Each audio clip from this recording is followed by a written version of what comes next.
नमस्कार दोस्तों, मैं हूं अजय और आज हम लोग बात करने वाले कुछ इंपॉर्टेंट न्यूज़ के बारे में जो कि वर्ल्ड वाइड आ रही हैं और स्पेशली रशिया और यूक्रेन से ही आ रही हैं मोस्टली न्यूज़। और ये रिलेटेड है क्रिप्टो से। तो ये सारी न्यूज़ तो हम सबके काम की हैं और आज की तारीख में जो बात करने वाले हैं वो ये कि क्रिप्टो में हम लोग जो अभी तक का जान रहे हैं कि क्रिप्टो डिसेंट्रलाइज है, सेंट्रलाइज नहीं है। लेकिन आज जो न्यूज़ हम बताने वाले हैं ये सारी न्यूज़ आपको सोचने पर मजबूर कर देगी कि क्या ये चीज़ें सेंट्रलाइज हैं। आज हम आपसे बात करने वाले हैं जो न्यूज़ इस समय मार्केट में आई हैं, काफ़ी सारी इंपॉर्टेंट न्यूज़ हैं।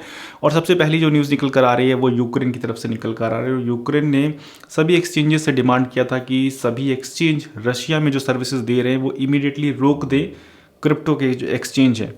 तो क्रिप्टो एक्सचेंज का इसकी तरफ से जवाब आया कि नहीं, हम ये सर्विसेज जो रशिया में दे रहे हैं वो रोक नहीं सकते, क्योंकि क्रिप्टो सबसे पहले तो डिसेंट्रलाइज वर्ड इसके साथ जुड़ा हुआ है कि डिसेंट्रलाइज है। और दूसरी चीज़, अगर रोकना भी है तो वो वहाँ की फिएट और बैंकिंग को रोका जा सकता है और बहुत सारी चीज़ें रोकी जा सकती हैं, लेकिन क्रिप्टो को रोकना गलत होगा। तो ये जो सेंट्रलाइज एक्सचेंज है, बाइनेंस, FTX और कॉइनबेस, इन लोगों ने अपनी अपनी तरफ से रिस्पांस दिया। उसके बाद बहुत सारे और लोगों ने भी इसमें कंट्रीब्यूट किया। तो हाँ, जो शुरुआत किया है बाइनेंस ने, जो शुरुआत किया है बड़े बड़े एक्सचेंजेस ने, ये एक अच्छी पॉजिटिव बात है।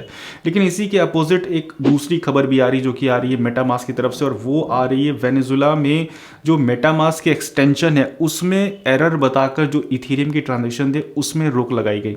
और ये जो न्यूज़ है इसकी वजह से हम ये मान रहे हैं कि जहाँ एक तरफ क्रिप्टो डिसेंट्रलाइज की तरफ हम लोग यहाँ से समझ कर उसकी तरफ से मतलब बहुत ज़्यादा बिलीव करते हैं, लेकिन यहाँ पर मेटामास्क जिसको डिसेंट्रलाइज की तरह से लोग जानते हैं, डिसेंट्रलाइज एक्सटेंशन है, वहाँ पर जो इस तरीके की सीन आती है कि किसी भी कंट्री के लिए कोई भी एक्सटेंशन का ना काम करे और उसके बाद उनसे कंप्लेन करने के बाद फिर से वो वापस से उसको सॉरी बोला जाए और मिस्टेकली बोला जाए और बोला जाए कि हाँ ठीक है काम कर ले। तो यहाँ पर एक सोचने वाली बात है। नेक्स्ट जो खबर आ रही वो भी इसी तरीके की है और वो आ रही ईरान से। ईरान में भी ओपन सी करके जो वेबसाइट है उसने बाइंग सेलिंग रोक दी है एक NFT की। तो यहाँ पर उन्होंने बोला है कि हमको US से जो सैंक्शन लेटर मिला है उसमें जो लिस्ट दी गई उसके हिसाब से हमने रोक लगाई। नेक्स्ट जो खबर आ रही है वो आ रही है फिर से यूक्रेन की तरफ से, और यूक्रेन ने मदद मांगी थी इलॉन मस्क से और इलॉन मस्क ने इमीडिएटली मदद किया। अपने स्टारलिंक जो उनका जो सैटेलाइट है उसका जो नेटवर्क है वो वहाँ पर प्रोवाइड किया, जिसकी वजह से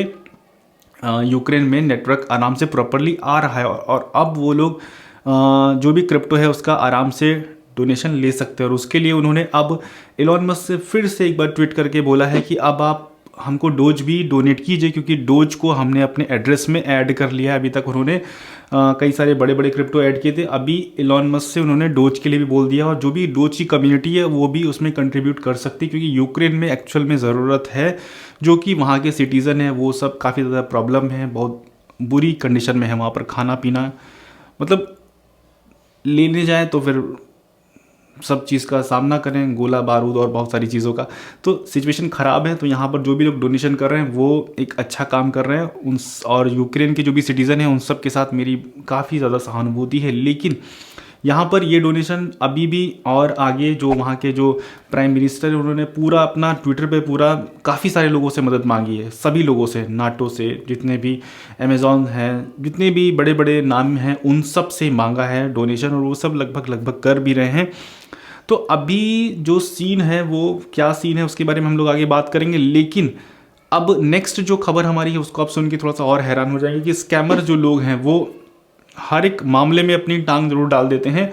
और यहाँ पर जहाँ पर वर्ल्ड वॉर की सिचुएशन चल रही है वहाँ पर भी अपने नाम से यूक्रेन हेल्प नाम से वेबसाइट बना देना और उस पर डोनेशन लेने लगना, मतलब कितना हद गिरा हुआ है। क्या करेंगे ये इतना पैसा, कहाँ कहाँ यूज़, क्या एक्चुअल में यूज़ कर पाएंगे ये सारी वेबसाइट बना के, फेक वेबसाइट बना के वो पैसा जो कोई अपना इंपॉर्टेंट सोच समझ के दे रहा है कि हाँ इसको कोई सही काम में लगाया जाए, और वो पैसा स्कैमर लोग स्कैम करके अपनी फेक वेबसाइट पर मंगवा रहे हैं। तो ये ज़्यादा गलत बात है, बहुत ज़्यादा गलत बात है।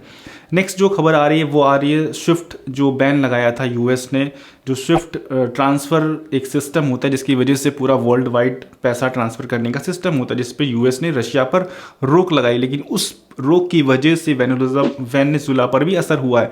वेनेजुला के जो भी ट्रांजेक्शन थे वो अब रुक गए, क्योंकि मोस्टली वेनेजुला का पैसा रशिया में पड़ा हुआ था और वहाँ से अभी ट्रांजेक्शन करने में बहुत ज़्यादा उनको तकलीफ हो रही है। इसी के बीच में जो दुबई है, UAE है, वो अपनी तैयारी कर रहा है मेटावर्स में एंटर करने की। तो ये मतलब अच्छी बात है कि एक फोकस एक कंट्री एक दिशा में कर रही है कि क्रिप्टो में अब नाम हमारा जुड़ गया है, तो अब इसमें मैक्सिमम इनोवेशन करना, और ये एक अच्छी बात है। तो वीडियो देखने के लिए बहुत बहुत धन्यवाद। Thank you so much video देखने के लिए।